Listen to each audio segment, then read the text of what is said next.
welcome you to the Texas Commission on Environmental Quality Environmental Trade Fair. I'm Brian Shaw, the chairman of the commission. This is Zach Kovar, commissioner as well. Unfortunately, our third commissioner, Toby Baker, is unable to be here today. He's out of town at a meeting on the Restore Act, which I'm sure he's representing Texas well at that event. For you in the room, this represents the 22nd Annual Environmental Trade Fair and Conference. And I've got to take a second to ask, with this many people in the room, would anyone in this room here at that first Environmental Trade Fair 22 years ago? I see quite a few hands. How about, have any of you been to all of the 22 Environmental Trade Fairs and Conferences? Not seeing as many hands there. Well, it is my pleasure to welcome you here. I think we're going to have a great conference. I look forward to the good meetings we're going to have. And it's always a pleasure to be here, to get the chance to visit and to interact with our environmental colleagues that are in the room. So thank you all for coming. It's now my pleasure to invite Andy Saenz, our agency communications director, up to moderate and lead this luncheon. So Andy Saenz. Good afternoon, everyone. It's good to see everyone. It's been a busy year for all of us at the TCEQ since the last time we saw many of you at last year's trade fair. You know, if you live in South or West Texas, then you probably are already aware that Texas is right in the middle of a tremendous oil and gas boom. We haven't seen this type of activity in the past 40 years. This is an oil rig that we visited about a month ago in Karnes County, and it's smack dab right in the middle of the newest area of activity in Texas called the Eagle Ford Shale. Now, this well produces crude and natural gas. This well's production, combined with all of the other wells in Texas, now totals 2.5 million barrels of crude every single day. 2.5 million barrels. Tremendous activity. You can clap, that's fine. Now, to put that into perspective, there are 1,800 active wells throughout the entire United States, but half of them, I repeat that, half of them are right here in Texas. Look at that activity. Most of it up north in the Barnett Shale area, which is just west of Fort Worth. Out west, the Permian Basin, and the new area that I talked about down in the Eagle Ford Shale. Now, every red dot is a gas well. Every blue dot is an oil well. So look at all of that tremendous activity. At the TCEQ, we have worked hard to make sure that even with all of this tremendous activity, we still have some of the cleanest air in the entire country.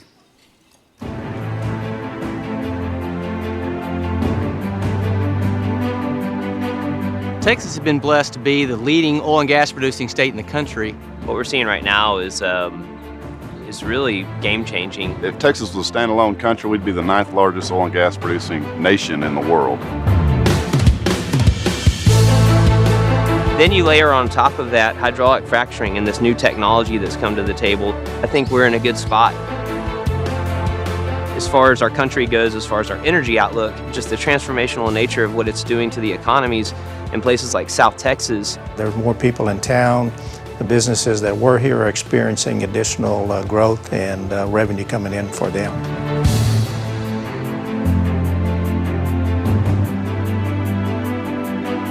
With that comes the potential challenges, and that's what TCEQ is here to do, is make sure that with all this new production, that air quality remains safe.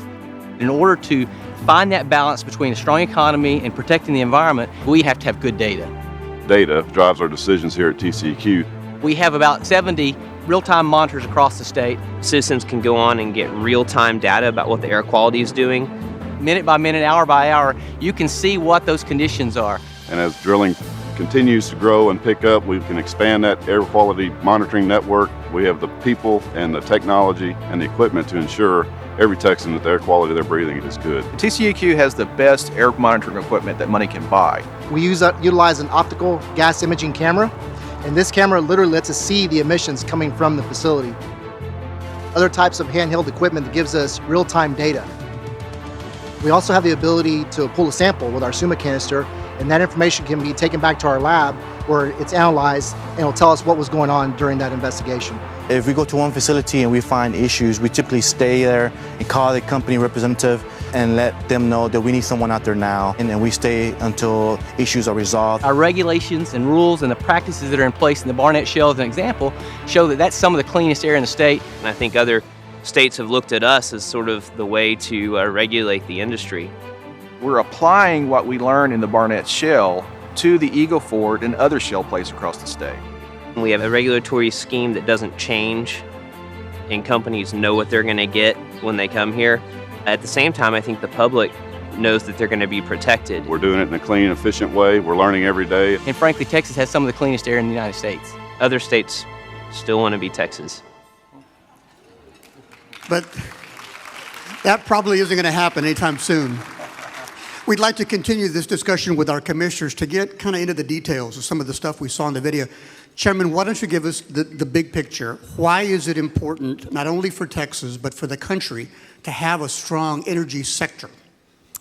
Thank you. I think if you look at and compare the economy we've seen in the state of Texas compared to what other states have been going through with some of the downturn in the economy we've had of recent years, you see that a lot of that background and that foundation we have is built around the fact that we have been blessed with the natural resources we have, that we have a plan in place where we can responsibly develop and utilize those resources. And so that means a lot of things, everything from having a state budget where we can afford to take care of working on our water plan, to being able to provide the education that's needed, to be able to provide those jobs. And frankly, if we look at this day and time, having the security of being able to produce our own energy source, when you look at even the challenges they're facing in Europe with dependence on other countries for energy sources, it's great for the U.S. to have the resources we have and to have a state like Texas with abundant resources and the desire and ability to develop them in a responsible manner. And understand, we're still producing about 40% of all the power in the country.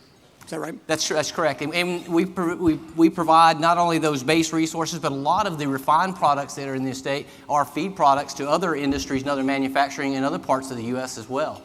You know, it's kind of neat when you think about the boom that we have now and the fact that it's spread across the U.S., but you pointed to the number of wells being developed. We know that in the United States right now, about half of the drilling rigs in the world are operating in the United States, and about half of those are operating in the state of Texas. And so that's what you see where those dots are, is that's putting people to work and doing so in a way that is economically and environmentally responsible is good for Texas. Commissioner Kovar, before you were a commissioner, you were our executive director. And so you saw all of this stuff coming our way, and you moved resources to the field. Why don't you explain that? I did, Andy, and I did have the pleasure of serving as the executive director prior to being appointed to the commission. And we learned a lot of lessons when the Barnett Shale hit. In 2009, 2010, drilling started picking up tremendously fast. And like any new agency would, you have to sort of adjust and adapt to what needs to be have attention paid to. So we learned a lot in 2009, 2010, which helped us when Eagle Ford took off. Resource reallocation is something we were able to do. In my time in the ED's office, we went from almost 3,000 people down to about 2,750, and we did so efficiently. We were able to save state money and resources, reallocate in the field, make sure we had eyes and boots on the ground, focus on new technologies. We had auto GC monitoring strategically placed so we can see the impacts in San Antonio or in the Barnett Shale's case in DFW to make sure that those impacts aren't affecting ozone in those areas. We've done flyovers. In September of last year, we flew over about 16,000 tanks in the Eagle Ford Shale region, and we found visible emissions on only about 800 of those, and that's, it's about 5%, I think. So that's good. I mean, the industry is paying attention to what they need to be doing to protect air quality and environment because they know they have a long-term investment in the state. And by the way, those 800 we did follow up and made sure that we fixed the problem. So a lot of lessons learned. It's a process. I mean, we are blessed to have this industry and natural resource in Texas. We need to take advantage of it. And I think the legislature and TCEQ understands we need to make it viable to continue to grow, to support our economy, not only ours, but the nation.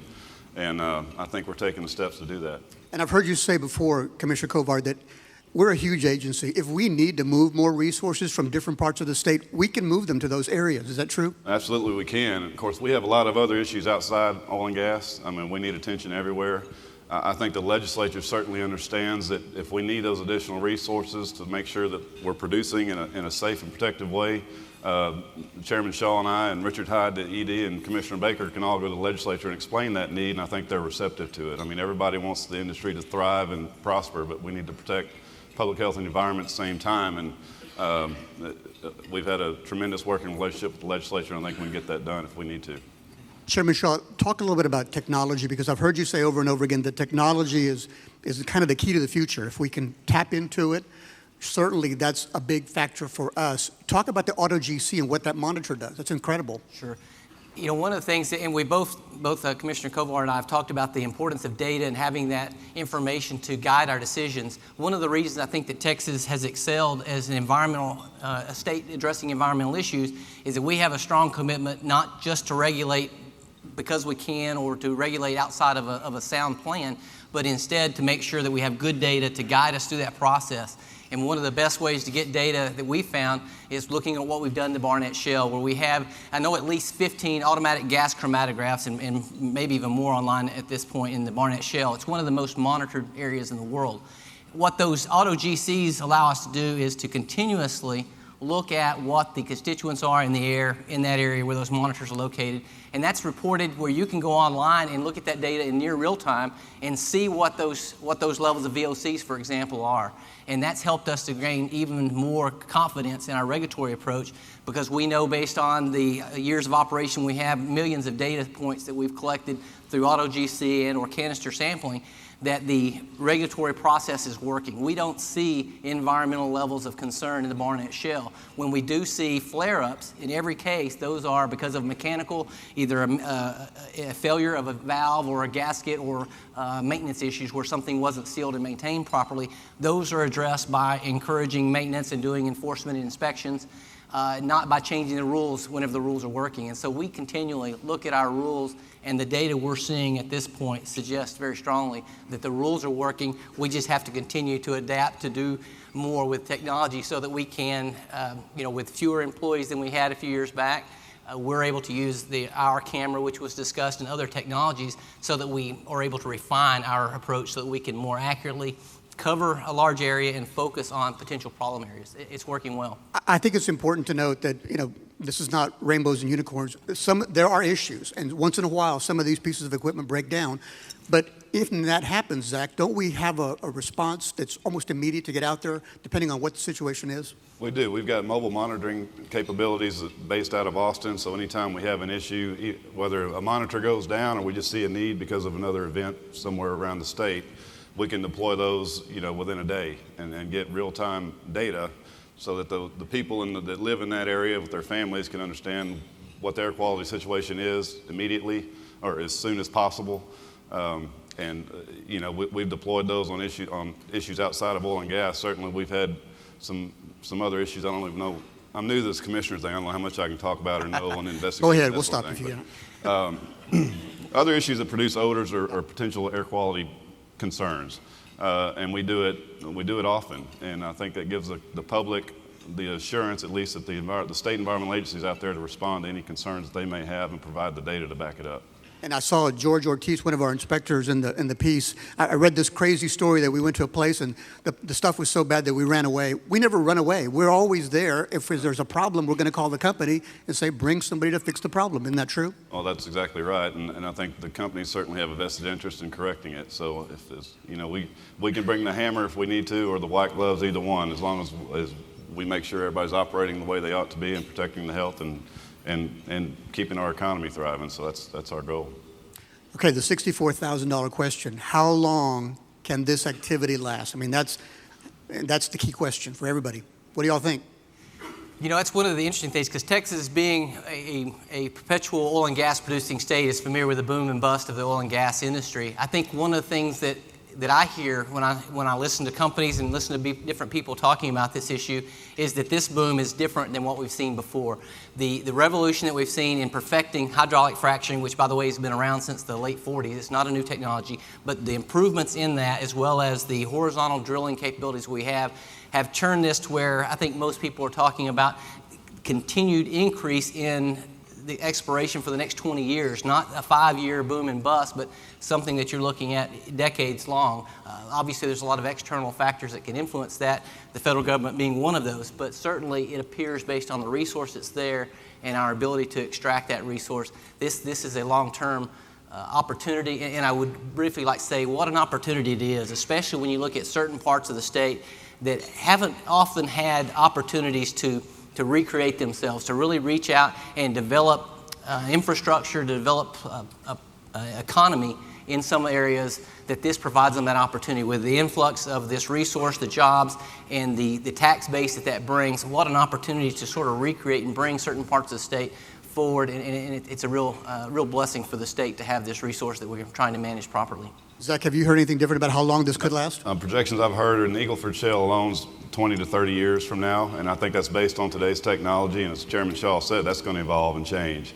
I mean, the world has an interest in what's going on in Texas, so I think if the technology can be developed, it will. As long as the resource is there, it's going to be produced, so it's a long-term opportunity for Texas. Sure. And as you said, the world is kind of watching us. I understand that our staff has done presentations to 19 different countries around the world about how we deal with and regulate the oil and gas industry. Is that true? That's true. I've spoken to at least a handful of those countries, or representatives from those countries myself, and they're very interested in not only wanting to understand can it be done environmentally and in a health protective manner, but then also wanting to get a better sense of, is this real? And obviously you can see the wheels turning, and they're thinking, how can I take this home and apply this technology to where I can recognize that opportunity, but do so in an environmentally protective manner. So yes, there's a lot of folks that are looking to Texas for leadership. And we all know that it is having an impact on the residents down there. You may have read the story in the paper. I saw it. I was shocked. A lady in, I think it was Karnes County, got her royalty check from the company that she leases the land to. And she got her check, and she went down to the bank, and she gave it to the teller and said, hey, I'd like to cash this check. I need some weekend spending money. So the cashier looked at it and went back and got the manager. The manager came back and said, ma'am, we don't have that kind of cash here. She said, you don't have $1,500? She said, ma'am, that check is for $1.5 million. That was her monthly income. So it's definitely having an income, but there are some negatives as well. Roads are having an impact. We know that there are some detrimental effects, but some of those things we have control over, some of them we don't. Can you all either address those? Sure. Sure. It's interesting because when you have that growth, the obvious places that most people hear about are the fact that you can't find a hotel room, that the roads are getting torn up, or there's these issues associated with that. One of the anecdotes I like to share that sort of points to where a lot of the environmental issues are is that one of the greatest challenges we have in the Eagle Ford Shale area from an environmental standpoint are all of the RV parks that spring up, the man camps, I think some people call them, which you have that influx of employees, and there's not housing available, and so people suddenly overnight become an RV park, and whenever they realize that if they have 15 connections or more, they suddenly become a public water system and have to go through the testing and reporting requirement. Those were some of the shocks that we're dealing with, and so we've tried to create some fact sheets and things on our website to be able to help guide them through that process. But it's a real growing pain, and another component of that is oftentimes, even though the counties are going to benefit from that tax base, it takes a little bit of time for that money to flow in, and so they're having to deal with roads. But if they can make their way through this initial phases, then the payoff on the other end is great. And it is good to see a lot of the county planners thinking about long-term, how do we use this as an opportunity to raise the county to a new level? So, Zach, you talked about how the Barnett Shale situation was a lot different than Eagle Ford. In the Barnett Shale, you've got basically neighborhoods with, rigs right next to them. In the Eagle Ford, it's different. People are kind of spread out a bit. Can you talk about that? Yeah, it's a lot larger area in Texas down in the valley, and there's no dense population like you have DFW up around the Barnett Shale. It's not to say there can't be impacts. I mean, San Antonio is upwind from a lot of that activity. So I think that's one of the reasons why we've invested, we're going to invest over $500,000 this next biennium, putting the monitors up to make sure that any impact that does come from the Eagle Ford Shale flowing into San Antonio, we'll be able to detect it and identify it and then figure out a solution. The good news is we're not seeing that yet. We're out there every day now monitoring and with boots on the ground seeing what's going on, and we're not seeing that impact. I know the people in San Antonio and South Texas have a real interest in making sure it stays that way, and so does TCEQ, and we're going to continue to dedicate the resources necessary to make sure that air quality stays good. Can we say categorically that there is no public health emergency, no air quality, huge overriding issue in the Eagle Ford Shale or anywhere else in Texas?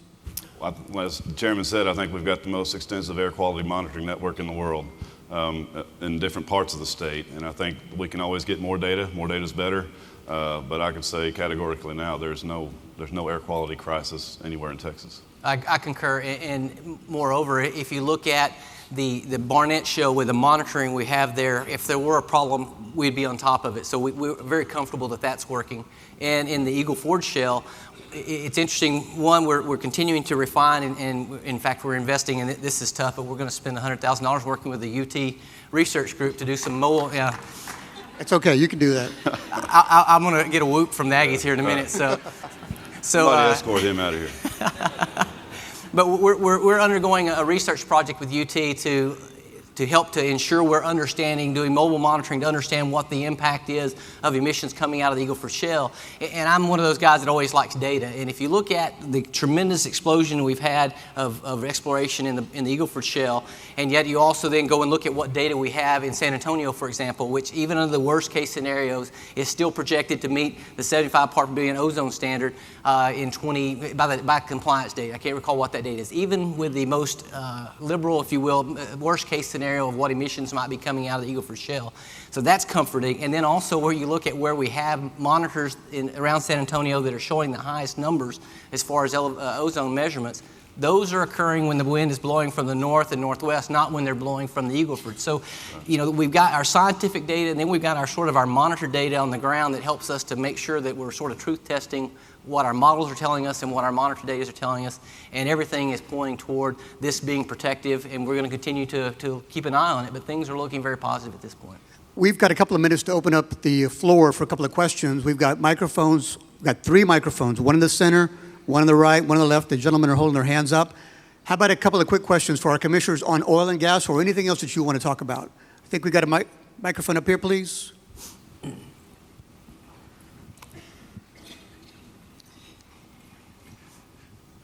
My name is Elwood Halton with Pentair. You've mentioned a lot of outreach programs that you have with the local governments. What has the agency done as far as the public? It's a good question. Thank you. Outreach in general is something that's really important to the agency, and Commissioner Kovar can speak on this because he implemented a lot of this.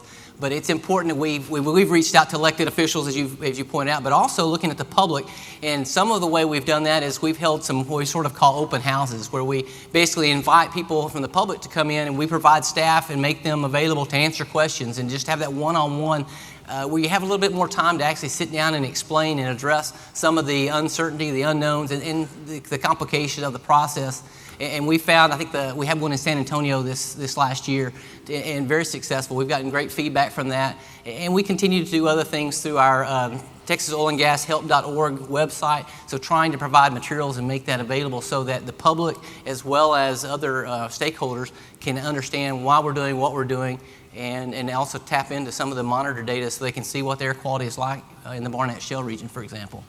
And I think our general approach at TCEQ is not a top-down regulatory mindset. I mean, obviously we're charged with enforcing the state and federal rules that are delegated to us, but I think it's very important to have local buy-in and understanding of what we're trying to do. And I think we make more informed decisions when the locals can tell us what it is that we need to be focused on and try to incorporate that into our regulations of whatever we do day to day. So I think we spend a lot of time, as the chairman said, we have different seminars and open house meetings and that sort of thing, but we spend a lot of time. I know that executive management and the managers at TCQ spend a lot of time talking to local elected officials and small business owners, and we're always willing to come out and talk one-on-one or put a forum together. We're transparent in what we're doing. We want people to understand it and provide feedback to help us do a better job. So we put a lot of stress on doing that.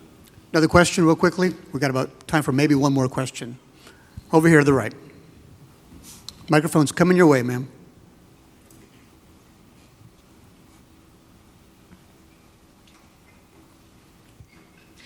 Hello. It does sound like there's a tremendous amount of activity around the oil and gas industry. How is the TCQ workload coping with all this? Good question. You want us to take a stab at that first? You want me to? Well, sure. I mean, we're coping. I mean, we've done a lot of, we've got a drought going on too, so we've got boots on the ground looking at dry riverbeds and all that sort of thing too. So No, it's all about resource reallocation and prioritization. I mean, I think the good news is we've got the monitors out there telling us that air quality is okay. I mean, we're still looking at it, but we still have to allocate resources to drought management and response and making sure, you know, local systems don't run out of water. If they do, how do we help them obtain water? So it's a balancing act as managing anything. You've got to set priorities. Oil and gas certainly is one of those, and we find a way to make it work. And as I said earlier, if it becomes too burdensome and if we're not providing the level of protectiveness that the public deserves, then we go to the legislature and ask for more. So, and I can't resist the opportunity to say, yes, the workload has increased, the number of employees we have has decreased, but we're blessed with the best agency staff of any agency in the world. We're like a big family, and they understand, our staff do understand and appreciate our mission. And you know, we've asked them repeatedly since I've been on the commission to step up and find better ways to do things faster, smarter, more efficiently, and without fail, our staff has risen to the challenge. And so I'm extremely proud of the staff that we have. But Commissioner Kovar's right. We're doing more with less, and we know that at the point that we see that we're not able to fulfill our mission, we're in constant communication with elected officials across the state, and we're going to continue to communicate where we are. And I think the key thing is we're prioritizing what we're doing. We're using technology where we can, and so far that's working well. I think for us to be responsive and to be chasing the right rabbit, as I like to say, we're focusing on the most important issues. And I think it's important to note, since you know we did go from roughly 3,000 down to 2,750, there's a reason for that. I mean, when TNRCC was created, I mean, we merged two agencies together, air and water together. And so it required a lot of resources in figuring out how this new beast is going to work. And then we merged into went to TCQ after the last sunset legislation passed, and we've identified efficiencies. I mean, so it wasn't that the legislature just took the sword out and hacked off some employees that we had access to. We were able to survive on, and frankly, we're more efficient at carrying out our mission. So that's not to say that we don't need more resources here in the near future. We may, but we listen, like the chairman said, we are a family. We listen to our management team all the way down to the boots on the ground. If we can find a better way of doing things, or we need resources, I think we have access through the legislature to get that. That's a good point. I'm going to try to keep us on schedule because I know we got classes here soon. Before we send you back to your classes, we did want to update you on two very popular programs, kind of the fun stuff that we do at the agency. How many of you all were at the luncheon last year? Oh, good. Then you remember that last year we rolled out our new Take Care of Texas summer campaign. Great campaign. We partnered with Parks and Wildlife, our sister agency, and with country recording artist Kevin Fowler.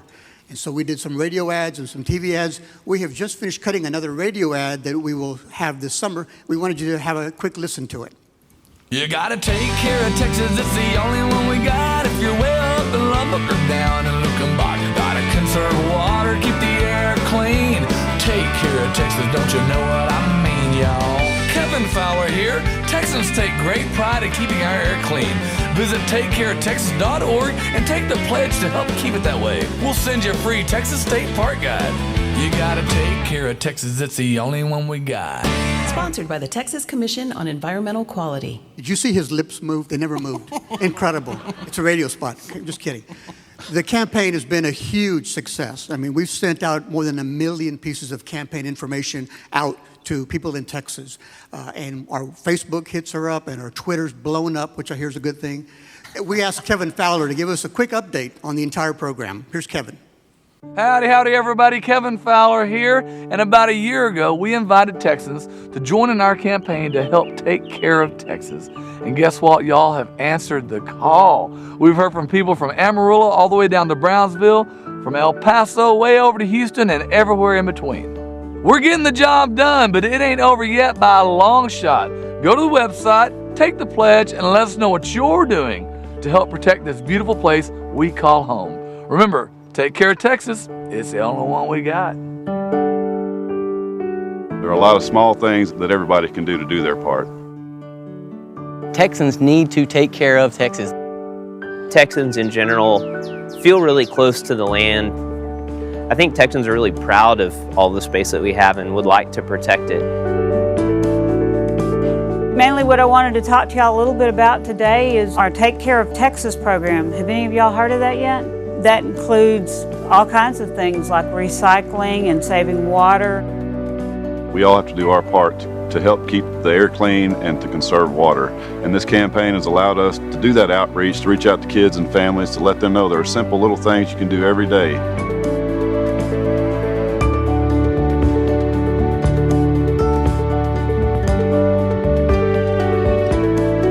Take Care of Texas helps us to put ideas and new options and approaches into people's hands so that they can better understand what they can do and have better ideas about how they can do more than they're already doing. I grew up playing in the outdoors, fishing, hunting, hiking, camping. My background, I grew up on a farm.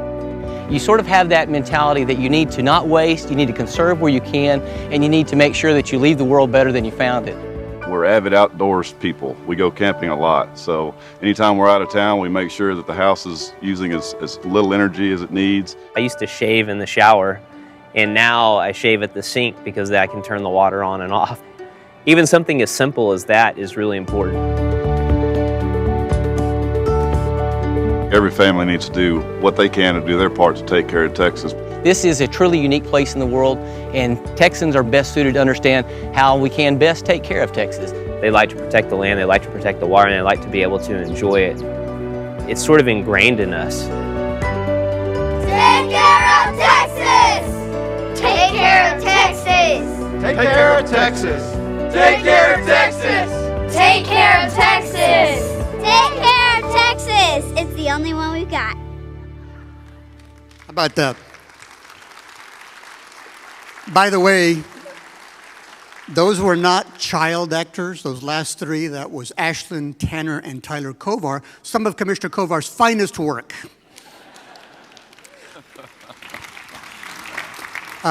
Luckily, they look like the mom. Thank goodness. That's good. Thank goodness. That's the sound of me getting fired here. It's okay. But seriously, folks, on a serious note, there are 26 million people that live in Texas. There's 1,000 people a day moving here every day, and we're in the middle of a terrible drought. We've got to fundamentally change the way we think about water, and we've got to get serious about water conservation. So we would ask all of you to go to the website, make the pledge, and do your little part, whatever you can do to take care of Texas. Finally, tomorrow night, here in this very same room, we will honor the 2014 Texas Environmental Excellence Award winners. These are the 9 most outstanding environmental projects in the entire state, as designated by Governor Perry and our commissioners.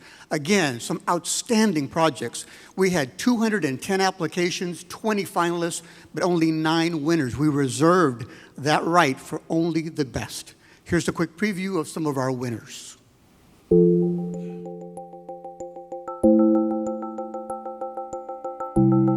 It's hard to describe all the ways in which Archer is an inspiration. I said, Archer, we need seeds. They're still counting. I think it's 50 or 60,000 seeds. Years ago, we had a solvent-based finish. We're so much cleaner now, and it's just so much more friendly of a place to work. The only way to save is by creating continuous improvements within the company. We recycle about 84% of our water. The place where we're going today is 57 acres of wetlands. The Oceans program is probably the most popular class. Look at how orange their fins get. Just give them a basic idea of how to identify something. We learn a little bit about the native species and invasive species. Connor came to me and said he was interested in helping to restore the habitat. The habitat of the Georgetown salamander is very specific. People have only ever observed it at 16 different places. I've only seen one. After the site was restored with Connor's work, the number of salamanders came back up and has remained pretty steady. Each of us was sent off to see what we could do to reduce energy usage in our area. Looking what we've done in the past, what can we do to make it better? Our waste streams are about 0.5% of what it was in 2008. Many of us at the age that we want to give back a little, this is a great opportunity to do that. Last year, our volunteers provided over 349,000 hours of service to the state of Texas. There were operational efficiencies that had great environmental benefits. It was the right thing to do. I'm 4th generation oil and gas, and I'd be proud for my daughters to make the choice to be the 5th generation. We all kind of do what's called for. I really feel like I made a big difference. Nature is God's art.